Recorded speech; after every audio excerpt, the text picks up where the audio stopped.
As we've been reporting, Congress prevented a self-inflicted government shutdown over the weekend. The funding bill President Biden signed minutes before the deadline did not include any funding for Ukraine. The president wants Congress to rectify that and fast. How much the aid should be approved and whether it can pass the Republican-led House is unclear. We cannot, under any circumstance, allow American support for Ukraine to be interrupted. American border takes priority. There are more Americans being killed because of the southern border than they are for Ukraine. I have always supported arming Ukraine. It's not sending money to Ukraine, that's arming Ukraine with the weaponry to defend it. Let's bring in Elise Labott. She is the founder and editor of CBS News and a professor at American University School of International Service. Elise, thanks so much for being with us. How vital is the funding that didn't make it into the continuing resolution? John, it's vital. You know that President Zelensky was here just about a month ago, and Chuck Schumer, the majority leader in the Senate, was saying that he told him if they don't get this funding, they're going to lose the war. Now, you know, aid to Ukraine has roughly support of 2/3 of both houses. There has been about, $43.1 billion already towards the military effort. There's about, I don't know, 5 to 6,000 left in the till for the rest of the year. But with this counteroffensive that the Ukrainians are on right now against Russia, that won't be done by the end of the year. So they really need in these 45 days to get that funding passed. And is it your sense that the funding is endangered completely? In other words, the spigot is off, or that this is a kind of step in what will be a reduction of funding, which, as you've just suggested, is going in the wrong direction with respect to the way Ukraine sees it, because they need more money now? Well, it's certainly going in the wrong direction if there's any less funding than the Ukrainians have been promised or that the Ukrainians need. But you got to see that when we had this vote the other day, but we say that, both houses support it, 2/3 of the Congress, but more Republicans voted against Ukraine aid than voted for it. So it does reflect a broader turn in the Republican opinion. I think CBS even had a poll recently with YouGov that, most Republicans are saying that the U.S. should be sending less money, not more, to Ukraine. So I do think, even Senator McCarthy said that he does support more aid to Ukraine, and he will get that package done. But as you saw, he's kind of conditioning aid for the border and for more border security to get that funding for Ukraine passed. He's really holding it hostage, if you will.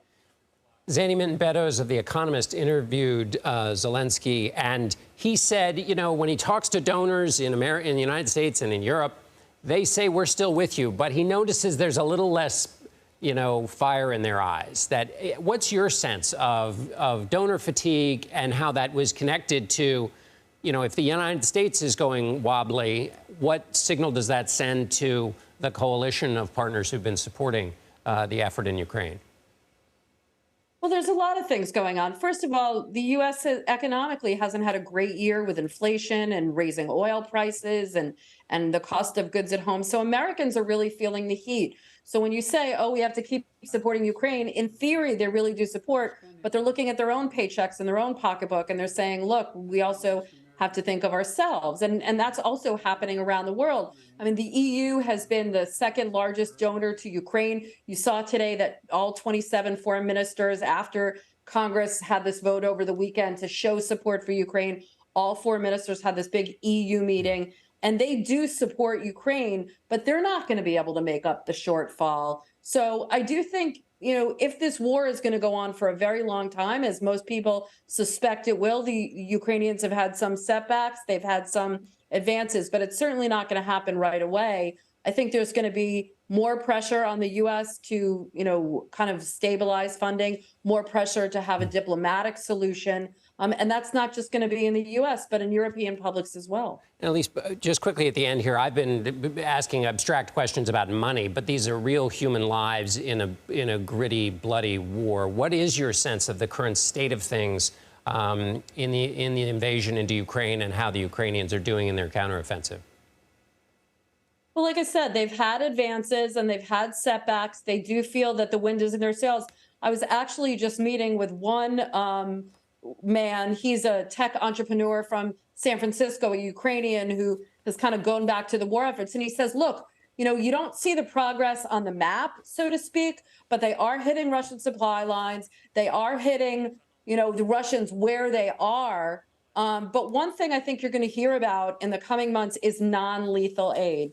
You have these very expensive weapons defense systems, ammunitions, actual hardware.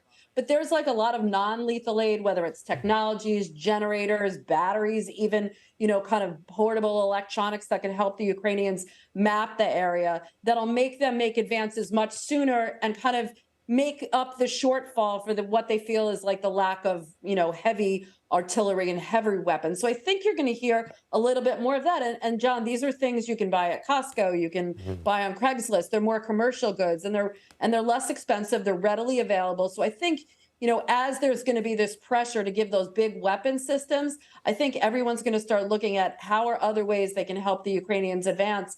And they think they can do it. You've seen that there's no, the Ukrainians, it does hurt morale when something like this happens over the weekend, but they're very united, they're very determined, and they feel like as long as the world can stay with them, they really do feel optimistic that they can beat the Russians. I think it's just about political will around the world and whether they're going to help the Ukrainians get there. Elise Labott, thanks so much for being with us.